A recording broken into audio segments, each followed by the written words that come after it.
Hello and welcome to Navigating Change from Teibel Inc. My name is Pete Wright. Thanks for downloading.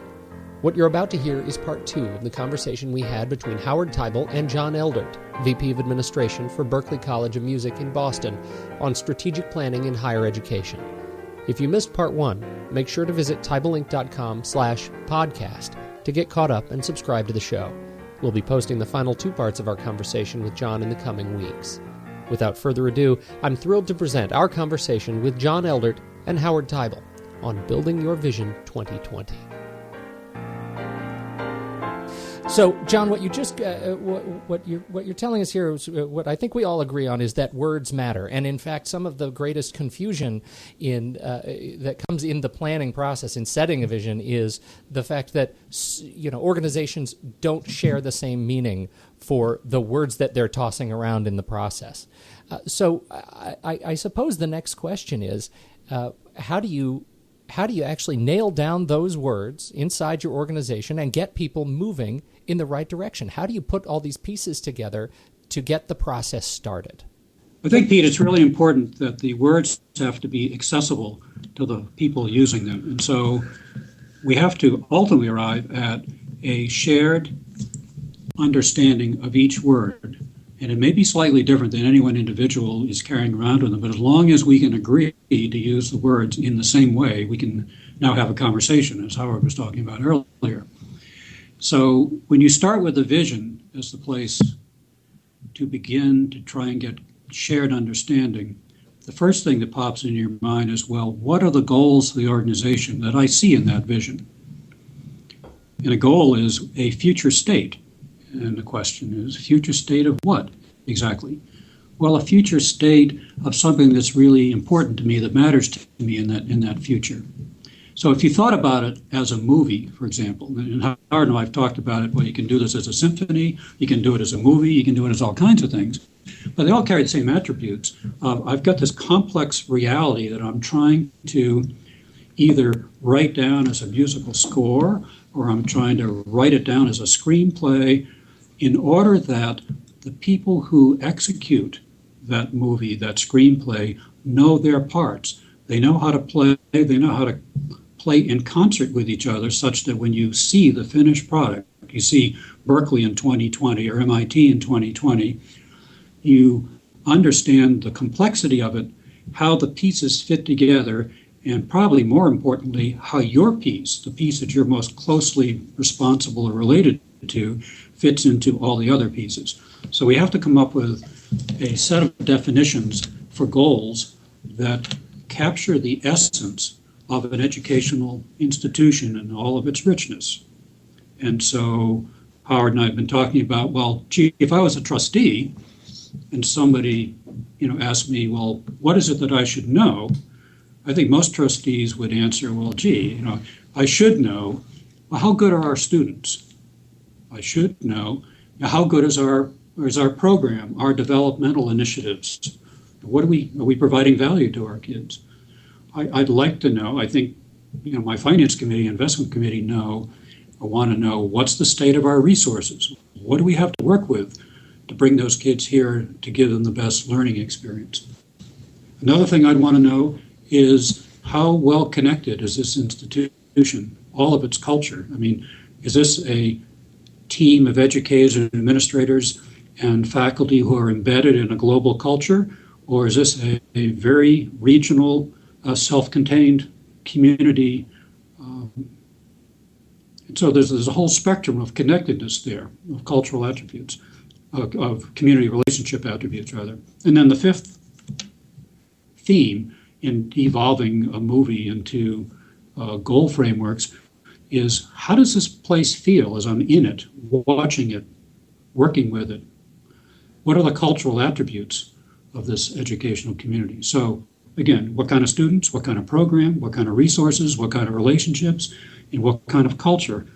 And those 5 themes are really like the pillars upon which the whole edifice is constructed. I'm curious if you could just extrapolate a little bit on how you are defining these attributes. I mean, are you measuring against some sort of baseline that you've set? Are you looking at some sort of across the this across other universities as comparing, certain statistics? Are you looking at, how you rate against similar institutions, or are you looking really only internally at how you trended over time?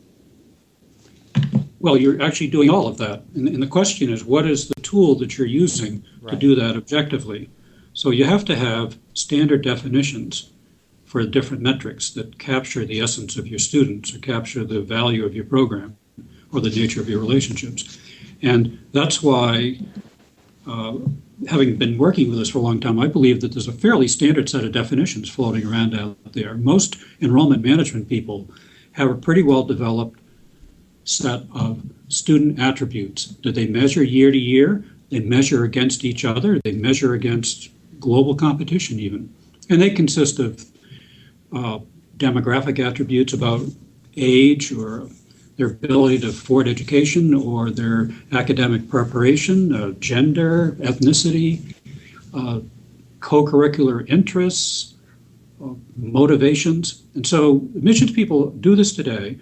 They probably, I would guess, probably have an 80 to 85% coincidence in what they measure and roughly how they measure it. Graduation ranking in high school in their college board scores or ACT scores. Yeah, and it's also the case, though, John, that you find that on the financial side of the house, there are some standard measures that you see in financial reports that show up in their annual report that now whether or not, here's what's interesting, are you measuring the right thing? Yeah. The fact that you've got these balance sheet and income statements, you compare them year to year, that's independent of whether the thing you're measuring is going to get you towards your goal. Correct. That's really perceptive, Howard. And the total square footage of a campus doesn't tell you anything by itself, or total endowment by itself doesn't mean anything, but endowment per student means a great deal because that's how you buy the margin against schools with lesser fortunes, as it were. And so if you talk about resources now, the financial things, and you've got resources related to your investment in the academic capability, the teaching environment. You've got resources invested in the technology and business services, support for the faculty doing the teaching and the students doing the learning. You've got investments in physical plant, investments in your endowment, investments in fundraising. And see, nobody thinks about fundraising as an asset type quality. And what everyone thinks about the asset there as your annual or capital gift revenue. That's actually an outcome of investment. That's the return from invest and return strategy into the asset, which is actually called giving potential. Just like your endowment is earning potential. Mm-hmm. And just like your physical plant is educational development potential in a sense. But that's a fairly radical concept. And if you actually measured giving potential and then watch the ebb and flows and cultivation efforts, you could see that after a campaign, the giving potential drops because everyone went away for 5 years and they come back and try and fire the thing up again.